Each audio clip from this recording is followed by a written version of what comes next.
अस्सलाम वालेकुम। कैसे हैं आप सब? उम्मीद है आप सब खैरियत से होंगे। आज मैं बनाने वाली हूँ कबाब, जिसके लिए मुझे चाहिए गोश्त। आधा किलो बीफ का गोश्त लिया मैंने। यहाँ पे मैंने चने की दाल लिया, वो भी मैंने एक बाउल ही लिया है। भिगो कर 20 मिनट धो लिया था मैंने इसे अच्छे से।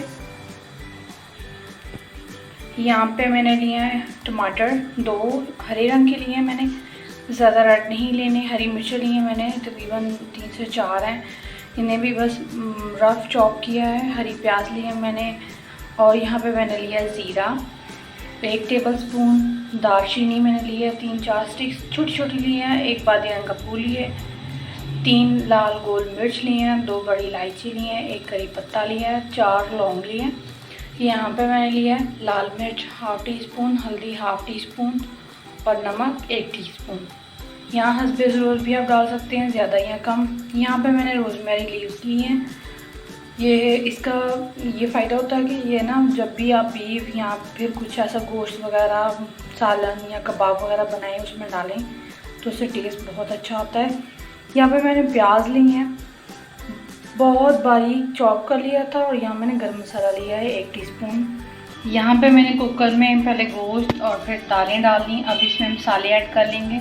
मसाले मैंने मिक्स इसलिए किए थे कि मैंने सारे एक साथ ही डाल देने थे। उसके बाद हम इसमें ऐड करेंगे रोज़मेरी लीव्स। उसके बाद हम इसमें ऐड करेंगे लाल मिर्च, नमक, हल्दी। उसके बाद हम इसमें 2 गिलास पानी ऐड कर देंगे। इसे अब मैं प्रेशर पर लगा दूँगी। प्रेशर की सीटी तब काउंट करनी है जब वो सीटी बजने लग जाए। और 20 मिनट के लिए मैं लगाऊंगी इसे प्रेशर पर।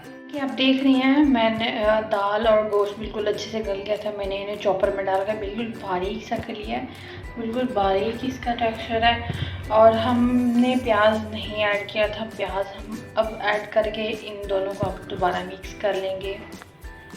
जैसा कि आप देख रहे हैं, मैंने प्याज भी मिक्स कर लिया अच्छे से। अब इनकी टिक्कियाँ बना लेते हैं। ज़्यादा आपने मोटी भी नहीं बनानी, बारीक भी नहीं बनानी, बस नॉर्मल जैसे हम बनाते हैं कबाब के लिए। जैसा कि आप देख रहे हैं, मैंने इनकी टिक्कियाँ बना ली हैं। अभी एक अंडे को हम फेंट लेंगे अच्छी तरह। अंडे को मैंने अच्छे से फेंट लिया। अब कबाब को अंडे में डिप कर करके फ्राई कर लेंगे हम। अब आप एक कबाब को लेंगे, इसे दोनों साइडों से अच्छे से अंडा लगा लेंगे। पहले कबाब को पैन में मैंने ऑयल ले लिया था। अब इसे यहाँ रखेंगे। फ्लेम हमने लो ही रखी हुई है। इनकी एक साइड पक गई थी, मैंने दूसरी साइड चेंज कर दी है। इसी तरह हम दूसरी साइड को भी पका लेंगे अच्छे से। जैसा कि आप देख रहे हैं, बीफ कबाब बिल्कुल रेडी हो गए हैं। बहुत इजी है बनाना। आप बनाकर ऐसे फ्रीज़ कर सकते हैं 2 हफ्तों के लिए। मैं तो ऐसे ही करती हूँ, फ्रीज़ कर लेती हूँ। मेहमान एकदम से आ जाएं आपके अचानक, तो आप उस वक्त खाने के साथ फ्राई कर सकते हैं। या घर में दाल बनी हो या चावल, तो उसके साथ भी बहुत मज़े के लगती हैं कबाब। तो आई होप कि आपको रेसिपी पसंद आई होगी। पसंद आई है तो लाइक और शेयर ज़रूर कीजिएगा। मेरा चैनल पर नए हैं तो सब्सक्राइब करना मत भूलिएगा। बेल आइकन लाजमी प्रेस कीजिएगा। अल्लाह हाफिज़।